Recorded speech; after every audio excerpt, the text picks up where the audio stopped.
Southampton से New York के लिए रवाना हुआ अनसिंकेबल कहे जाने वाला टाइटैनिक अपनी पहली यात्रा भी पूरी नहीं कर पाता और अपने सफर के 5वें दिन ही 15 अप्रैल 1912 को एक आइसबर्ग से टकराकर समुद्र में डूब जाता है। टाइटैनिक अपने साथ उस पर मौजूद 1500 से ज्यादा लोगों को भी ले डूबता है। पूरी दुनिया जहां सबसे बड़े और सबसे आलीशान अनसिंकेबल शिप टाइटैनिक की तबाही और हजारों लोगों की मौत से सदमे में थी, तो वही एक्सप्लोरर्स और इन्वेस्टिगेटर्स ने टाइटैनिक को समुद्र की हजारों किलोमीटर की गहराई में ढूंढने के लिए दिन रात एक कर दी थी।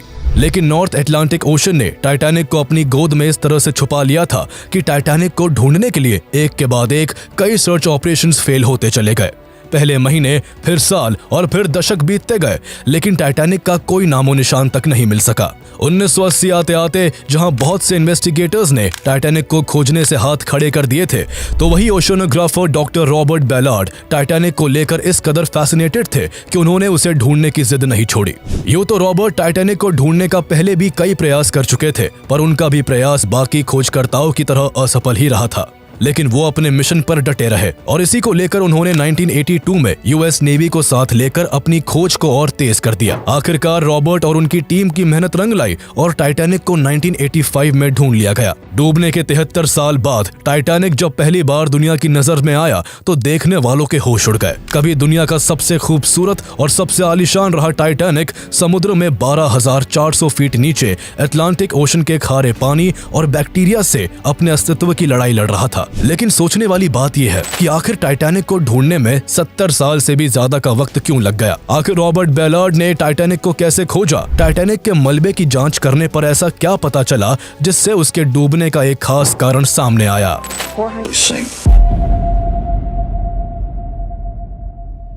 डूबने के बाद टाइटैनिक की तबाही उसकी खूबसूरती और बनावट से भी ज्यादा मशहूर हो चुकी थी। ऐसे में कोई भी उसे समुद्र से ढूंढ निकालने की बात करके अखबारों की हेडलाइंस में आ सकता था। इसीलिए टाइटैनिक के डूबने के तुरंत बाद से ही उसको समुद्र की गहराई से निकालने का मिशन शुरू हो गया। दरअसल एक्सप्लोरर्स टाइटैनिक को ढूंढ निकालने को लेकर इसीलिए भी उम्मीद से भरे हुए थे क्योंकि टाइटैनिक ने डूबने से पहले कारपेथिया शिप को जो डिस्ट्रेस सिग्नल्स भेजे थे उसके जरिए उसकी लोकेशन के कोऑर्डिनेट्स कारपेथिया के पास मौजूद थे। उन्हीं को फॉलो करते हुए कारपेथिया शिप ने टाइटैनिक के 700 से ज्यादा सर्वाइवर्स तक पहुंचकर उन्हें रेस्क्यू किया था। इसलिए सभी का अनुमान था कि डिस्ट्रेस सिग्नल से मिले कोऑर्डिनेट से जब टाइटैनिक से उतारी गई लाइफ बोट्स को ढूंढ लिया गया था तो टाइटैनिक भी उसी लोकेशन के आसपास ही कहीं होगा। लेकिन लोग इस बात को नजरअंदाज कर रहे थे कि कारपेथिया को डिस्ट्रेस सिग्नल टाइटैनिक के डूबने से 2 घंटे पहले रिसीव हुआ था और इन 2 घंटों में डूबता हुआ टाइटैनिक ना जाने समुद्र के किस कोने में कितनी गहराई में पहुंच चुका था,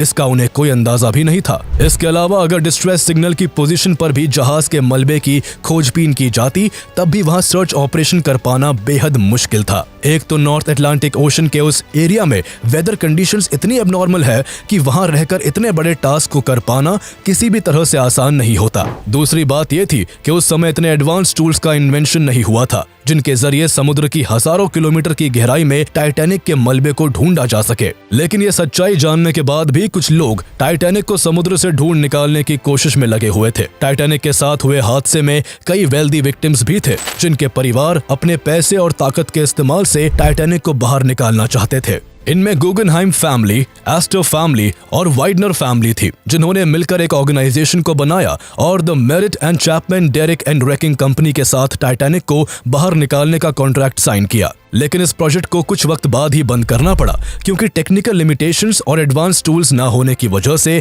डाइवर्स बढ़ते वाटर प्रेशर का सामना नहीं कर पाते और समुद्र की गहराई तक पहुंचने में वो असफल रहते हैं। इसके बाद मार्च 1914 में डेनवर के एक आर्किटेक्ट चार्ल्स स्मिथ ने सबमरीन्स के साथ इलेक्ट्रोमैग्नेट्स को जोड़ने का सुझाव दिया। उन्होंने थ्योरी दी कि इस तरह इलेक्ट्रोमैग्नेट के अटैच होने से सबमरीन पानी में टाइटैनिक के स्टील हल की ओर खींची चली जाएगी और इस तरह टाइटैनिक की एग्जैक्ट लोकेशन का पता चल जाएगा, जिसके बाद और भी कई इलेक्ट्रोमैग्नेट्स को समुद्र में उतारकर टाइटैनिक को सरफेस पर लाया जा सकेगा। लेकिन ये थ्योरी उस वक्त बिल्कुल भी प्रैक्टिकल नहीं थी और इस काम में करीब 1.5 मिलियन डॉलर्स का खर्चा होता, जो आज के हिसाब से 45 मिलियन डॉलर से भी ज्यादा होते हैं। इसलिए इस प्लान को भी ड्रॉप कर दिया गया। इसके बाद साल दर साल बदलते गए और टाइटैनिक को ढूंढने को लेकर एक के बाद एक कई थ्योरी सामने आती रही, लेकिन सुझाया गया हर एक तरीका बस हवाई बातें ही थी, जिन पर काम करके सिर्फ वक्त और पैसा ही बर्बाद होता। ये वो दौर था जब दुनिया फर्स्ट वर्ल्ड वॉर में उलझी हुई थी, जिससे लगभग हर देश इकोनॉमिक क्राइसिस और पॉलिटिकल टेंशन से जूझ रहा था। हर तरफ भूखमरी, खून खराबा और अस्थिरता का मंजर था। ऐसे बदतर हालातों और लिमिटेड टेक्नोलॉजी के चलते दशकों तक टाइटैनिक को ढूंढने के लिए एक भी असरदार प्रयास नहीं किया जा सका। टाइटैनिक के डूबने के पूरे 41 साल बाद जुलाई 1953 में टाइटैनिक के मलबे को ढूंढने का एक सीरियस अटेम्प्ट रिस्डन बीजली द्वारा किया जाता है। ये साउथहैम्पटन बेस्ड वर्ल्ड की leading deep sea salvage company थी, जिसका काम समुद्र में डूबे जहाजों को ढूंढने का था। टाइटैनिक को ढूंढने के लिए इस कंपनी द्वारा टाइटैनिक की रिपोर्टेड लोकेशन पर पानी में कई धमाके किए गए, जिससे समुद्र के अंदर एको क्रिएट हो सके और सोनार की मदद से एको प्रोफाइल को रिकॉर्ड किया जा सके। इस तरह टाइटैनिक रैकेज की एग्जैक्ट लोकेशन को स्पॉट करने का प्रयास था, लेकिन रिस्डन बीजली को पहले 1953 और फिर 1954 में दोनों बार कुछ भी हाथ नहीं लगा और उनका सर्च मिशन फेल हो गया। टाइटैनिक को लेकर लोगों का फैसिनेशन तब भी वही था जो आज है, लेकिन टाइटैनिक को ढूंढने के कई फील्ड सर्चेस ने एक्सप्लोरर्स के हौसलों को कमजोर कर दिया था। समुद्र के खौफनाक मौसम और बदतर हालातों में सुरक्षित रहते हुए टाइटैनिक को ढूंढने में काफी पैसा खर्च हो जाता था। ऐसे में इस बात की भी श्योरिटी नहीं थी कि इतना खर्चा करके जहाज के मलबे को ढूंढ ही लिया जाएगा। बिना किसी खास टेक्नोलॉजी के उस वक्त समुद्र के हजारों किलोमीटर की गहराई में डूबे हुए मलबे को ढूंढना अंधेरे में तीर चलाने जैसा था। इसलिए पास्ट फील्ड रिकॉर्ड्स को देखते हुए 1960s एंड 1970s में टाइटैनिक को ढूंढने के किसी भी प्रपोजल को कोई भी फंडिंग एंड सपोर्ट नहीं मिला। इस तरह टाइटैनिक को डूबे हुए 65 साल गुजर जाते हैं, पर टाइटैनिक को ढूंढा नहीं जा सका। इसके बाद साल 1977 में Woods Hole Oceanographic Institution ocean floor की मैपिंग के लिए न्यू सर्वे इक्विपमेंट को डेवलप करता है, जिसकी टेस्टिंग का काम रॉबर्ट बैलार्ड को दिया जाता है। रॉबर्ट बैलार्ड इस इंस्टीट्यूशन के साथ मरीन जियोलॉजिस्ट के तौर पर कई सालों से जुड़े हुए थे। एक और जहां इंस्टीट्यूशन इस नए एडवांस टूल्स की टेस्टिंग करना चाहता था, तो वही रॉबर्ट इन इक्विपमेंट्स का इस्तेमाल टाइटैनिक को खोजने के लिए करना चाहते थे। उनका ये सपना 1973 से ही था और अपनी इसी ख्वाहिश को पूरा करने के लिए अक्टूबर 1977 में उन्होंने टाइटैनिक को ढूंढना स्टार्ट कर दिया। रॉबर्ट ने टाइटैनिक को ढूंढने के लिए डीप सी सैल्वेज वेसल सी प्रोब का इस्तेमाल किया, जो कि एक ड्रिल शिप था जिसमें सोनार इक्विपमेंट और कैमरा ड्रिलिंग पाइप के एंड में अटैच किए गए थे। रॉबर्ट ने टाइटैनिक के मलबे को ढूंढने के लिए जैसे ही ड्रिलिंग पाइप को समुद्र में उतारा, कुछ देर के अंदर ही ड्रिलिंग पाइप बीच से टूट गया और उससे अटैच सभी महंगे इक्विपमेंट्स भी समुद्र में समा गए। इस तरह टाइटैनिक को ढूंढने का रॉबर्ट बैलार्ड का पहला प्रयास शुरू होने से पहले ही खत्म हो गया, लेकिन वो हार मानने वालों में से नहीं थे और उन्होंने इस फेल्ड मिशन के बाद ऐसे रोबोट्स को डेवलप करना शुरू कर दिया जो ओशन फ्लोर पर मूव करते हुए वहां इमेजेस और इंफॉर्मेशन को गैदर कर सके। इसके बाद टाइटैनिक को ढूंढने के लिए जैक ग्रिम नाम के ऑयल टाइकून सामने आते हैं, जो ऐसे अनोखे इंसान थे कि उन्होंने बहुत से अटपटे और बेसिर पैर के अभियानों पर बेशुमार पैसा खर्च किया था। इससे पहले वो नोआज आर्क, लॉक नेस मॉन्स्टर, बिगफुट और हॉलो अर्थ जैसे कॉन्सेप्ट्स पर हुए एक्सपेडिशंस को स्पॉन्सर कर चुके थे। जैक ग्रिम ने 1980 में टाइटैनिक को ढूंढने का अभियान शुरू किया, जिसके लिए उन्होंने बहुत सारा फंड रेज भी किया। फंड रेज के बाद उन्होंने सबसे पहले कोलंबिया यूनिवर्सिटी के जियोलॉजिकल ऑब्जर्वेटरी को $3,30,000 की डोनेशन करके वहां से साइंटिफिक कंसल्टेंसी हासिल की और साथ ही कुछ जरूरी इक्विपमेंट्स और उनके टेक्नीशियंस को भी ग्रिम ने अपने मिशन में जोड़ लिया। लेकिन जैक ग्रिम ऐसे मिजाज के इंसान थे कि उनके साथ काम करना कोई आसान काम नहीं था। उनकी विचित्रता का अंदाजा इस बात से ही लगाया जा सकता है कि जब टाइटैनिक को ढूंढने के लिए साइंटिस्ट और इंजीनियर्स ने समुद्र के नक्शों को देखना शुरू किया, तो ग्रिम अपने साथ अपने पालतू बंदर को ले आए और उन्होंने सभी से कहा कि बंदर नक्शे में जिस जगह उंगली रख देगा, टाइटैनिक को वहीं पर ढूंढा जाएगा। पहले तो साइंटिस्ट को यह सब मजाक लगा, लेकिन जब ग्रिम अपनी इसी बेतुकी जिद पर अड़ गए, तो साइंटिस्ट ने ग्रिम को बंदर और उनमें से किसी एक को चुनने को कहा। सभी को हैरान करते हुए ग्रिम ने साइंटिस्ट की जगह बंदर को चुना। उनके इस बेतुकेपन से नाराज होकर साइंटिस्ट ने उनका साथ छोड़ दिया। हालांकि ग्रिम की टीम के बहुत मनाने पर साइंटिस्ट बंदर को पीछे छोड़ने की शर्त पर इस मिशन में ग्रिम के साथ फिर से जुड़ गए। इसके बाद ग्रिम और उनके साथ जुड़े साइंटिस्ट और क्रू ने जुलाई 1980 में मार्क सोनार सिस्टम और मैग्नेटो मैग्नेटोमीटर का इस्तेमाल करते हुए टाइटैनिक को ढूंढना शुरू कर दिया।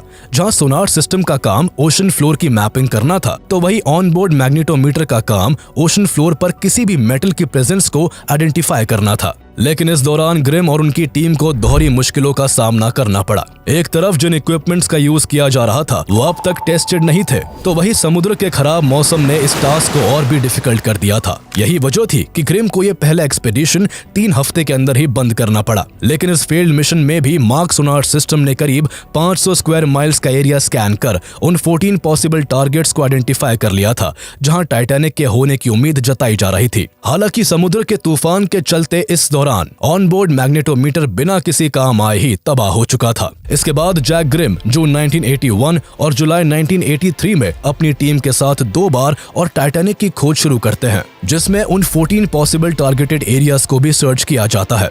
लेकिन टाइटैनिक ना जाने समुद्र के किस कोने में दुनिया की नजर से छिपकर बैठा था कि जैक ग्रिम के 3 बार के प्रयास के बाद भी टाइटैनिक को ढूंढा नहीं जा सका। हालांकि कुछ सालों बाद पता चला कि 1980 में ग्रिम द्वारा इस्तेमाल किया गया मार्क सोनार टाइटैनिक के ऊपर से गुजरा था, लेकिन वो उसे डिटेक्ट नहीं कर सका था। इसके अलावा ग्रिम के 1981 के एक्सपेडिशन में डीप टो सोनार टाइटैनिक के रेक से मात्र 1.5 मील की दूरी पर था और तब भी उसको नहीं देखा जा सका। लेकिन ये सब बातें तब सामने आई जब टाइटैनिक की खोज कर ली गई, इसलिए इस जानकारी से टाइटैनिक को ढूंढने में कोई मदद नहीं मिल सकती थी। 1912 में डूबा टाइटैनिक 70 साल बाद भी ढूंढा नहीं जा सका था। जितना हैरान दुनिया को टाइटैनिक के डूबने ने किया था, उतना ही रहस्य उसको ढूंढने को लेकर बना हुआ था। दुनिया के बड़े से बड़े एक्सप्लोरर्स, साइंटिस्ट और बिजनेसमैन टाइटैनिक को ढूंढने में अपनी किस्मत आजमा चुके थे और सबके सब नाकाम ही रहे थे।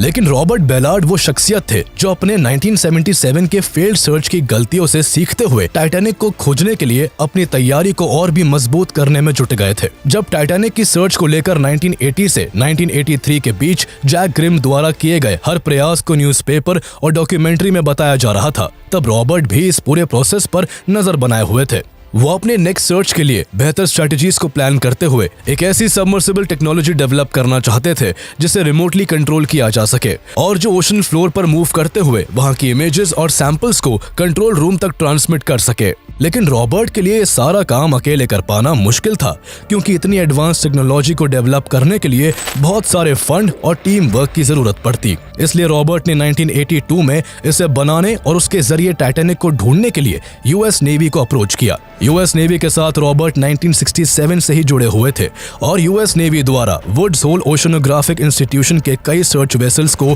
पास्ट में भी फंडेड किया गया था। नेवी को रॉबर्ट की इस टेक्नोलॉजी का आइडिया पसंद तो आया, लेकिन वो टाइटैनिक के मलबे को ढूंढने में बिल्कुल भी इंटरेस्टेड नहीं थे। नेवी के ऑफिशियल्स चाहते थे कि वो इस टेक्नोलॉजी के लिए फंडिंग तभी करेंगे जब रॉबर्ट उसका इस्तेमाल नेवी की 2 missing nuclear submarines USS thresher और यूएसएस स्कॉर्पियन को खोजने के लिए करे, जो कि सालों से नॉर्थ अटलांटिक ओशन में ही कहीं तबाह होकर पड़ी थी। साथ ही नेवी ऑफिशियल्स चाहते थे कि रॉबर्ट इन क्रैश सबमरीन्स के फोटोग्राफ्स भी कैप्चर करे, ताकि उनके डिस्ट्रॉय होने के पीछे का कारण पता चल सके और ये क्लियर हो सके कि उन्हें मार गिराने में कहीं यूएसएसआर का हाथ तो नहीं था, जिसके साथ अमेरिका उस वक्त कोल्ड वॉर में उलझा हुआ था। इस पूरे मिशन को सीक्रेट रखने की सख्त हिदायत देते हुए नेवी की तरफ से रॉबर्ट को ये छूट दी गई कि अगर उन्होंने नेवी का दिया टास्क तय वक्त से पहले कर दिया तो वो उसके बाद टाइटैनिक को भी ढूंढ सकते हैं। हालांकि नेवी ऑफिशियल्स को डाउट था कि रॉबर्ट इतने कम समय में इतने टास्क एक साथ कर पाएंगे, लेकिन रॉबर्ट हर शर्त को मानकर सबमर्सिबल टेक्नोलॉजी को बनाने में जी जान से जुट गए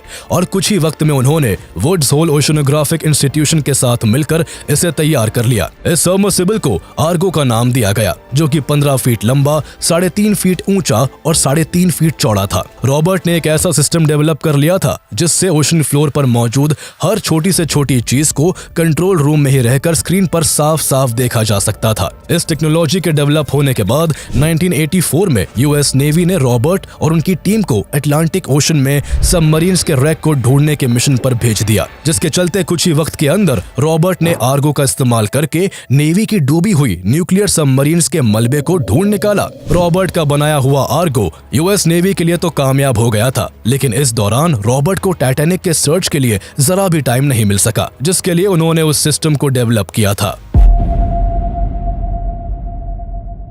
रॉबर्ट बेलार्ड को टाइटैनिक को खोजने का सही मौका तब मिला जब उन्हें यूएस नेवी ने फिर से 1985 में यूएसएस स्कॉर्पियन के रैक की मैपिंग के लिए भेजा। इस बार नेवी की तरफ से उन्हें यह भी छूट दी गई कि बचे हुए समय में वो टाइटैनिक की खोज कर सकते हैं। अब रॉबर्ट के पास उनकी डिजाइन की गई टेक्नोलॉजी भी थी और नेवी द्वारा दी गई सहूलियत भी। बस अब उन्हें जरूरत थी तो कुछ और लोगों की जो उनके इस काम में उनकी मदद कर सके। वो इस मौके को सही से भुनाना चाहते थे, इसलिए उन्होंने अपने साथ French national institute of oceanography को जोड़ लिया, जिसे जॉन लुई मिशेल लीड कर रहे थे। टाइटैनिक को खोजने के लिए इस मिशन को 2 फेज में बांटा गया, जिसमें 100 स्क्वायर माइल्स का एरिया सर्च करना था। फर्स्ट फेज में मिशेल और उनकी टीम को अपना सर्च ऑपरेशन करके कुछ पॉसिबल टारगेट्स को आइडेंटिफाई करना था, तो वही सेकंड फेज में रॉबर्ट और उनकी टीम को उन टारगेट्स को चेक करना था। जहां रॉबर्ट नेवी के काम में लग गए, जिसमें उन्हें यूएसएस स्कॉर्पियन के रैक को मैप करना था, तो वही 1 जुलाई 1985 को मिशेल ने सोनार सिस्टम SAR का इस्तेमाल करते हुए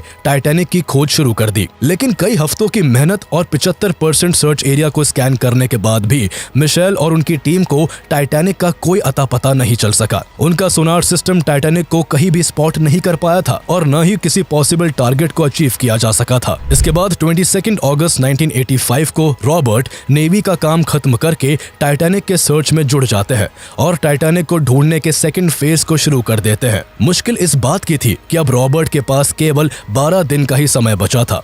इतने दिनों में अगर वो टाइटैनिक को नहीं ढूंढ पाते तो उन्हें खाली हाथ ही वापस लौटने के लिए मजबूर होना पड़ता।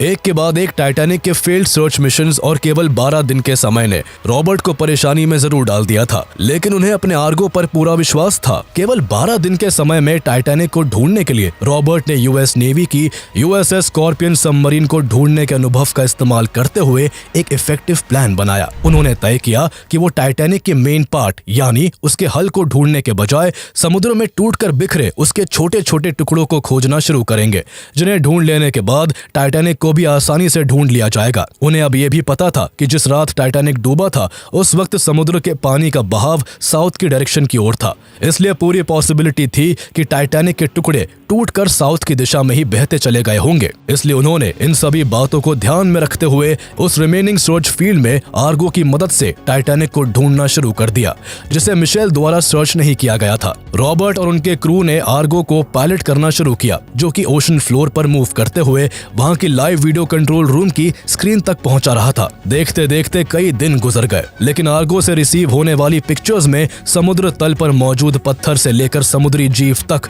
सब कुछ दिखा। बस अगर कुछ नहीं नजर आया तो वो था टाइटैनिक, जिसके एक टुकड़े तक भी आर्गो नहीं पहुंच सका था। वापस लौटने की डेडलाइन बेहद करीब थी और ऐसे में रॉबर्ट का क्रू लगभग हार मान ही चुका था कि 1 सितंबर 1985 के रात करीब 1 बजे अचानक से आर्गो की नजर एक मैन मेड ऑब्जेक्ट पर पड़ी, जिसके दिखते ही रॉबर्ट और सारा क्रू मॉनिटर स्क्रीन से चिपक गया। जैसे जैसे मॉनिटर स्क्रीन पर ऑब्जेक्ट बड़ा दिखने लगा, वैसे वैसे उसकी पिक्चर साफ साफ दिखने लगी और उसके कुछ ही मिनट बाद रॉबर्ट और क्रू खुशी से उछलने लगे, क्योंकि ये ऑब्जेक्ट कुछ और नहीं बल्कि टाइटैनिक का एक बॉयलर था।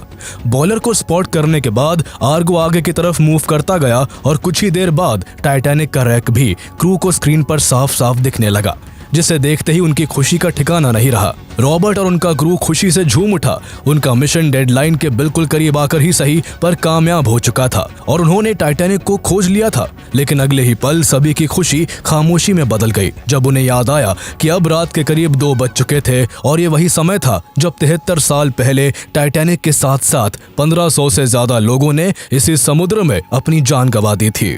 रॉबर्ट बेलार्ड ने टाइटैनिक के डूबने के 73 साल बाद उसे ढूंढकर इतिहास रच दिया था। टाइटैनिक न्यू फाउंडलैंड कनाडा से करीब 700 किलोमीटर दूर नॉर्थ अटलांटिक ओशन में 12,400 फीट नीचे कई टुकड़ों में बिखरा पड़ा था।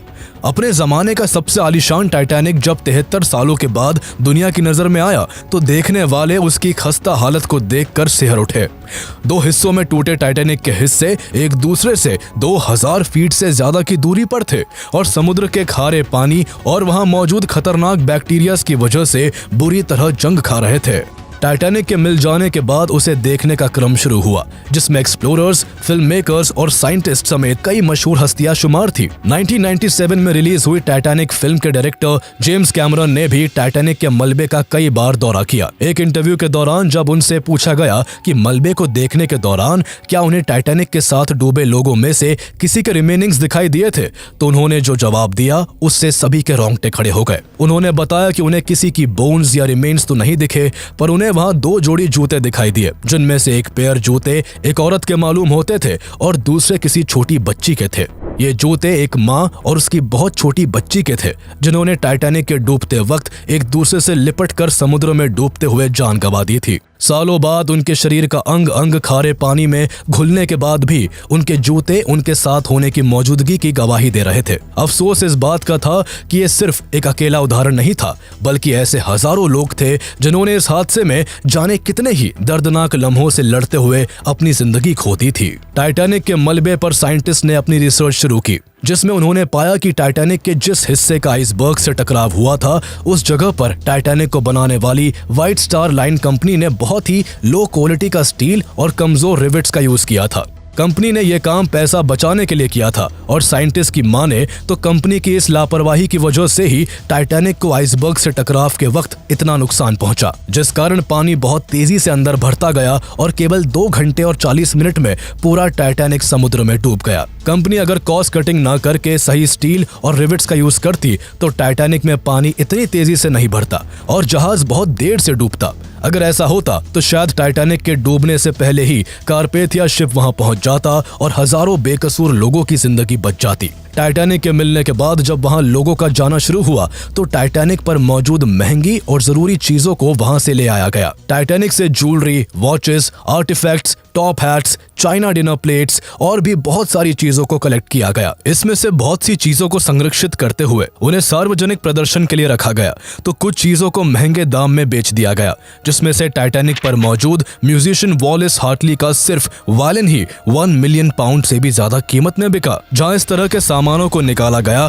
तो वही टाइटैनिक के ढूंढे जाने के बाद से उसे भी समुद्र की गहराई से एक्सपर्ट्स निकालना चाहते थे। टाइटैनिक को लेकर लोगों का आकर्षण हमेशा से रहा है, इसलिए सभी चाहते थे कि टाइटैनिक को निकालकर उसे म्यूजियम में रखा जाए। टाइटैनिक को निकालने के लिए एक्सपर्ट्स ने सैकड़ों तरीके सोचे, जिनमें से ज्यादातर किसी काम के नहीं थे, और जो कुछ तरीके इफेक्टिव थे उनमें खर्चा इतना ज्यादा हो जाता कि उनका पैसा सैकड़ों सालों तक भी रिकवर नहीं हो पाता। जहां कोई भी गवर्नमेंट और बिजनेसमैन इतना ज्यादा खर्च करने के लिए तैयार नहीं था, तो वही इस बात की भी कोई श्योरिटी नहीं थी कि टाइटैनिक का मलबा सुरक्षित निकल भी पाएगा या नहीं। एक्सपर्ट्स को डर था कि सालों से समुद्र के खारे पानी में टुकड़ों में बटा टाइटैनिक इतनी कमजोर हालत में पहुंच चुका था कि उसे निकालने के दौरान वो समुद्र के अंदर ही कई और टुकड़ों में टूटकर बिखर सकता था। इसलिए बहुत प्लान्स और स्ट्रेटजीज के बावजूद टाइटैनिक को उसके डूबने के 112 साल बाद भी निकाला नहीं जा सका। टाइटैनिक आज भी नॉर्थ अटलांटिक ओशन में अपने वजूद की लड़ाई लड़ रहा है, और अगर विशेषज्ञों की माने तो टाइटैनिक 2030 तक पूरी तरह से कोलैप्स होकर हमेशा हमेशा के लिए ओशन में ही कहीं गायब हो जाएगा।